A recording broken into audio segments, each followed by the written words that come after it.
Here are 5 things that suck about the Xbox Series X. What's going on, guys? My name is Hani. Right now, we have an entirely new generation of gaming among us.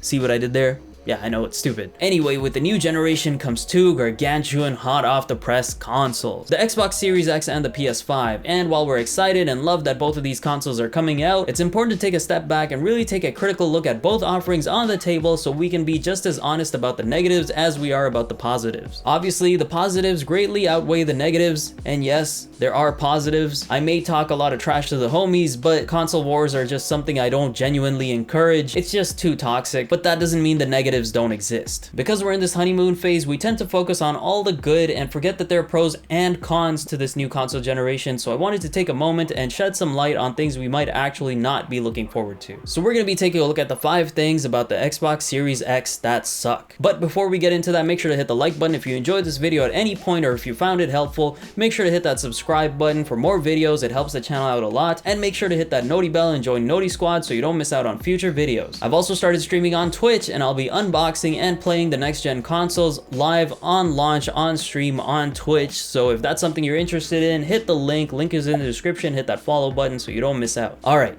here's 5 things that suck about the Xbox Series X. Number 1, no exclusive games at launch. For a massive next-gen launch system release, it's a little disheartening to see that there are exactly 0 titles for anyone to be excited about at launch for the Xbox Series X. And while launch titles have been infamously scarce, there's always been something for casual and hardcore gamers alike to be primed for what's to come this next generation. We had Perfect Dark Zero on Xbox 360, we had Killzone Shadowfall on PS4, we had Killer Instinct and Rise Son of Rome on Xbox One, and while not all of those were killer IPs, we at least had something to hold us over and give us an idea of what's to come in the next generation. This time we have, well, we don't have anything. I really wasn't exaggerating. And I get it, yes, we'll have good IPs and exclusives down the line. I'm sure there's a Gears sequel in the works, and hopefully a Halo Infinite that won't look like the impending travesty that was about to come out on launch day. Regardless, Microsoft doesn't have much going for it on launch day, and it shows. Microsoft knows it, hence their comment about not wanting to focus on exclusives, but we'd be remiss to point out that this is a severe disadvantage for Microsoft. Number 2, no real controller innovation. Once again, everyone knows that saying, if it ain't broke, don't fix it, and there really isn't anything broke. The buttons on controllers aren't really changing in any drastic way, so there really is no reason to change much at all. Still, it seems like a lost opportunity where Microsoft could have chose to innovate and really help differentiate, if not bring their game to the same level as their competition. Why Microsoft decided to not innovate here is a question I still don't think I have the answer to. Sure, they have an offering that PlayStation has yet to provide, which is the Elite Controller 2 that comes with back paddles and additional thumbsticks to customize the experience, as well as some neat quality of life features. But again, there's nothing new here for developers to take advantage of, like haptic feedback or adaptive triggers like PlayStation 5's DualSense controller. And while I get it, it makes the controllers more backward compatible with Xbox One. For example, Xbox One controllers can still be used with the Xbox Series X. It still sort of takes the oomph out of a next-gen console release. Number 3, its weaker counterpart, the Xbox Series S, might potentially limit future titles. Now, there's no question, the Xbox Series X is the more powerful console. On paper, it has proven its might with its 12 teraflop power punch, while the PlayStation 5 sits at 10 teraflops, but none of that really matters to the Xbox Series S that sits at a 4 teraflops in comparison. The rest of the consoles are just overachievers in the Xbox Series S's eyes, and for a developer this might be a real issue. I can see without a doubt at some point some developer not wanting to offer their game on the Xbox Series S because it might be too much of a downgrade from the Xbox Series X or PS5 counterparts. In my opinion, it is definitely still a little too early to tell if this is going to be a real issue, but based on the fact that there's such a significant difference in the computing power between the 2 tiers of systems, I can definitely see this being an issue. My real concern is when it holds back a game from being developed to its full potential because the developer had to take into the account the Xbox Series S specs. This is something we might not even outwardly know about a game because the developer might choose not to share this information outwardly to us. But it could still be happening, and this is what really gets me worked up about this particular point. Number 4 is the generally uninteresting design. Now, I want to preface this by saying, yes, I get it, simpler designs can sometimes potentially be more versatile, but as with the Xbox One, the Series X has a generally boxy, uninteresting design. For whatever reason, Microsoft has consistently gone down this direction. Maybe in their eyes it's a simplicity thing. It's a very minimal rectangular prism that will fit in or on your TV stand without causing too much of a visual bulge. But let's be honest here, there's nothing about this design that gets us excited about the system, except for maybe the little grill on top when you see the little green bits, but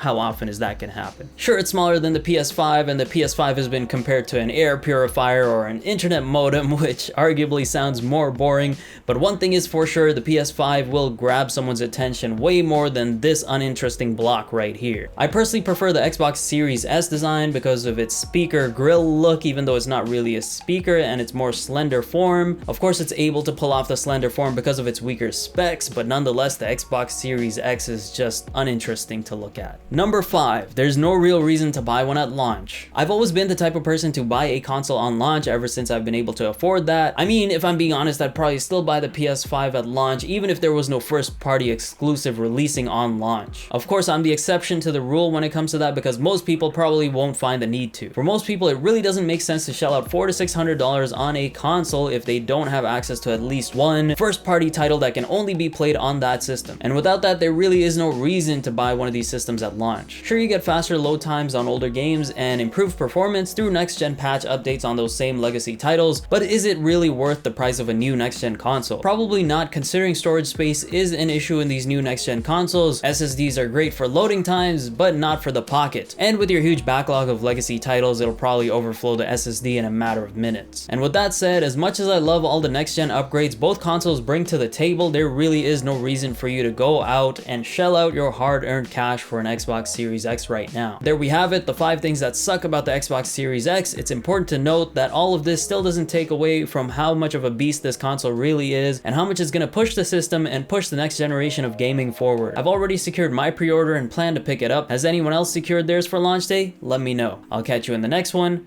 See you next series.